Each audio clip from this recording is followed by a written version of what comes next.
Welcome to the Senior Techie Podcast. We are officially in week 3 of our series on digital estate and legacy planning.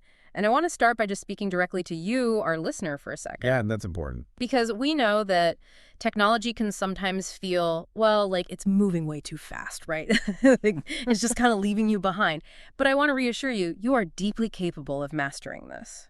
We're going to take it step by step. Exactly. You absolutely can do this, and the peace of mind it brings is just, it's enormous. It really is. So let's set the stage. Imagine this. Your executor is standing in your living room. They have your legal will, they have the physical keys to your house, and they're looking at a big stack of utility bills. But they are entirely locked out of your bank accounts, your auto-pay settings, and, a lifetime of digital family photos. Which happens all the time, unfortunately. Right. And why? Right. Because they don't know the 6-digit passcode to your phone, and they don't have your primary email password. If they call customer service, the bank won't even speak to them without a death certificate and a court order. And that is a process that can take months. Literally months. Yeah. So today, we are making sure your family never has to face that administrative nightmare. Right, because that scenario plays out thousands of times a day. We spend decades, meticulously planning who gets the physical house, the car, the heirlooms, but we completely ignore the digital infrastructure that actually keeps our daily lives running. Yes, the invisible stuff. Exactly. Yeah. If you physically cannot log in, whether that's due to a medical emergency or cognitive decline or, passing away, that digital infrastructure doesn't just hit pause.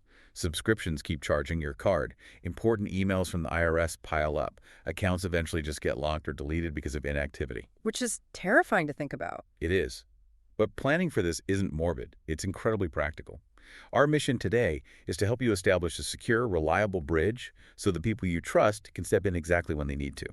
But, before we build that proper, secure bridge, we really need to address the makeshift bridges that most people are currently building. Workarounds. Yeah, the normal, very well-intentioned workarounds that actually leave us incredibly vulnerable. Let's start with what we call the sticky note problem. Oh, yes. The classic. Right. Writing passwords on a piece of paper and tucking it under the keyboard. Or maybe you keep a dedicated little notebook in the desk drawer. It feels practical, right? It feels like leaving a spare house key under the doormat for a trusted neighbor. The problem with the spare key under the doormat, though, is that it assumes you live on a quiet, isolated street. Right, where nobody is looking. Exactly. But in the digital world, we all live in a massive, crowded city with millions of people walking by our front door every single second. So a physical piece of paper, it gets lost in the shuffle of an estate cleanup. Oh, easily. Thrown out with the trash. Or accidentally shredded with the junk mail. Or even more commonly, is discovered by a contractor, a temporary caregiver, or anyone else just moving through your home. Okay, so that makes sense for physical paper. It's risky. But what about the digital equivalent? Because I hear this all the time from our listeners. They think they're being so proactive by sending a text or an email to their adult children, like, hey, just in case something happens, here is the login to the Vanguard account and here's my Gmail password. Yeah, and that is actually much worse than the paper notebook. Wait, really? Much worse. Much worse. Because we have to look at how email actually functions. People think of an email as a conversation, but an email is not a secure, temporary message. It is a searchable, permanent text document sitting on a server somewhere. Ah, right. It doesn't just disappear. Exactly. Ah. So if you email a password to your son today, that email sits in his inbox for the next decade. If his email account is compromised, say 3 years from now, by a phishing scam, the hacker just runs an automated script. It searches his entire inbox for the word password, and suddenly they have the keys to your financial life. Wow. Okay, let's trace that out for a second. Because I think people really underestimate the domino effect of a hacked email. If someone gets into my primary email account, they don't really need the rest of my passwords, do they? They don't need them at all. Your email is the master key to your entire digital existence. Because of the reset links. Yes. Think about the process you use when you forget a password for an airline or your credit card. You click Forgot Password. What happens next? They send a reset link to my email. Right. So if a bad actor has access to your inbox, they can go to literally any website, type in your email address, click Reset Password, and they can lock you out of your own accounts within minutes. Texting passwords or emailing them, that's not a legacy plan. That is a massive security risk. Okay, let's unpack this. Because since paper and texts aren't safe, we clearly need a secure tool. But before we get into how to set these tools up, we really need to demystify what they are. Right, getting rid of the jargon. Exactly. People hear things like password manager and encryption and their eyes just glaze over. So let's bring this into the real world. Think of a password manager like an impenetrable, heavy-duty steel safe sitting inside your home. I love that analogy. You only have to remember one single combination to open it. That's your master password. And inside that safe are all the individual keys to your other accounts. And when tech people say encryption, it simply means the safe is built so securely that even the manufacturer who built the safe cannot look inside. That is a perfect way to visualize it. And relying on this digital safe is significantly safer than reusing the same password for everything, which is what most people do. Right. And there are specific tools for this, right? Yes. The big ones are Bitwarden, which is completely free for basic use, LastPass, and ProtonPass. They all function like that heavy-duty steel safe. So that brings up the obvious next question. If this safe is so incredibly locked down that even the company can't get in and I only have the one master combination in my head, what happens if I am incapacitated? Right. How do they get in? Yeah. I physically cannot open the safe to give someone the master password. How does my family get my information? This is where password managers have engineered a brilliant solution. It's called emergency access. Bitwarden offers this on its free plan, and ProtonPass requires a paid account, but that covers encrypted email and cloud storage too. Okay, so how does emergency access actually work? It allows you to create a secure, delayed bridge to a trusted contact without handing them your master password today. Oh, that's the brilliance of the waiting period safeguard. Right. I want to highlight that for the listener because it's so reassuring.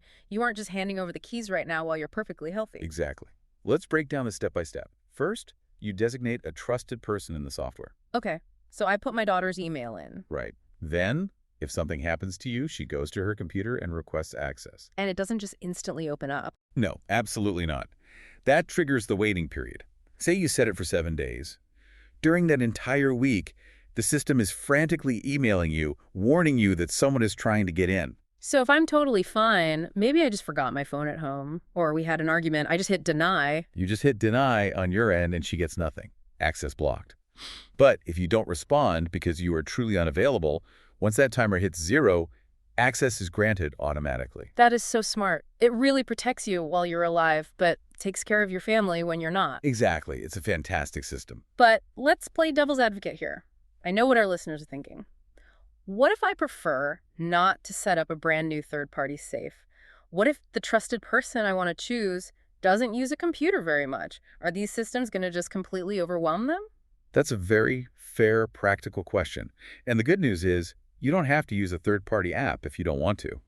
Apple and Google have built-in systems right on the phone or computer you use every day. Oh, that's great. Yeah, and they walk the recipient through a simple step-by-step claim process. It requires absolutely zero technical background. Okay, let's go through Apple first. For the iPhone and iPad users out there, how do we set that up? Apple's feature is called Legacy Contact. It's incredibly straightforward. You grab your iPhone, go to Settings, and tap your name at the very top. Okay, settings, then tap my name. Right. Then you choose Sign In and Security and tap Legacy Contact. And then it just lets you pick someone. Yes, you choose someone from your contacts. And Apple generates a unique access key for them. It's a code you can either print out on paper and put with your will, or you can share it with them digitally right then. And if I pass away, they just give that key to Apple. Exactly. They provide the key and a death certificate, Yeah. and Apple unlocks your account so they can get your photos, notes, and everything else. That is surprisingly easy. What about the Google side of things? If I use Gmail, Google Drive, and Android phone, how does that work? Google handles it slightly differently. They have a field called the Inactive Account Manager. Okay, how do I find that? You just go to myaccount.google.com on the web and search for Inactive Account Manager. Instead of a key, Google uses a timer. You tell them, if I stop using my account for a certain amount of time, assume something has happened to me. Oh, interesting. What kind of time frame are we talking about? You could pick anywhere from 3 to 18 months of inactivity. Okay, so if I pick 6 months and I don't log in for 6 months, then what? Google automatically notifies the people you've chosen. You can designate up to 10 contacts. And the really cool part is you pick exactly which services they get. Oh, wow. So I can separate things out. Yes. You can say, give my Gmail to my spouse, but give my Google Drive and photos to my daughter. Google just handles notifying them automatically when the timer runs out. That's amazing. So we've established that the technology itself is actually pretty straightforward. Very straightforward. But here's where it gets really interesting. Because the hardest part of all of this isn't the software. It's the human conversation about who actually gets these digital keys. The human element is always the trickiest part. Right. And I want to push back on a really common assumption. People usually think, well, it's computer stuff, so I must designate my most tech-savvy grandchild. I'll give it to 19-year-old Timmy because he knows how to use an iPad. Oh, please don't do that. That is the biggest mistake people make. Why is that a bad idea? Because you should pick someone you genuinely trust to handle your financial and personal legacy, not just the biggest techie in the family. As we just discussed, the tools are designed to be user-friendly. Apple and Google do the heavy lifting. Your contact just follows simple instructions on a screen. So pick the responsible person, not the computer whiz. Exactly. Choose the person who is already your executor or whoever you trust with your physical house keys. That makes total sense. Now, what are some best practices once you pick that person? I imagine you shouldn't just keep it a secret. Definitely not. You cannot surprise the person. You have to sit down and have a real conversation with them so they know they are designated. Imagine getting an automated email from Google about a deceased parent's account out of nowhere.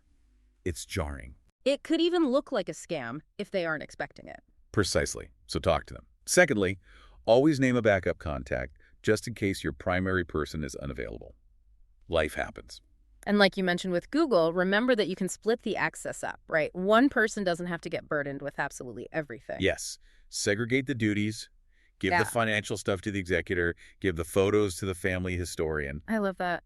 And we should probably remind everyone, this digital planning does not replace a traditional will, right? Or a power of attorney. No, not at all. It acts as a vital companion to them. A legal will gives someone the legal right to your assets, but having a legal right doesn't help them if they can't actually log into the bank website. So the will is the permission, but this digital plan is the actual key. Exactly. Without this, your digital life just vanishes into a locked box. Well, this has been so incredibly helpful. To wrap things up, what is a final thought you want to leave our listener to mull over? I would say consider not just who will gain access to your digital vault, but what they will actually find inside. Oh, I like that. Right. Beyond just the banking passwords, what story does your digital footprint tell? Is your digital house currently organized in the way you'd want your loved ones to inherit it? That is a profound way to look at it. So it's not just about access, it's about curating what you leave behind. Exactly. Clean out the old accounts, organize the photos, leave them a tidy digital home. I think that's wonderful advice. So here is your actionable step for this week. We warmly encourage you to choose just one of the methods we discussed today, whether that's setting up Bitwarden, Apple's Legacy Contact, or Google's Inactive Account Manager. Just take 10 minutes this week to go set it up. It's just 10 minutes. Just 10 minutes. And remember, you are fully capable of doing this. It will bring you and your family enormous peace of mind. This podcast was brought to you by The Senior Techie. It's available on Apple Podcasts, YouTube, and Spotify. If you'd like to receive their free newsletters, you can subscribe at subscribe.theseniortechie.com.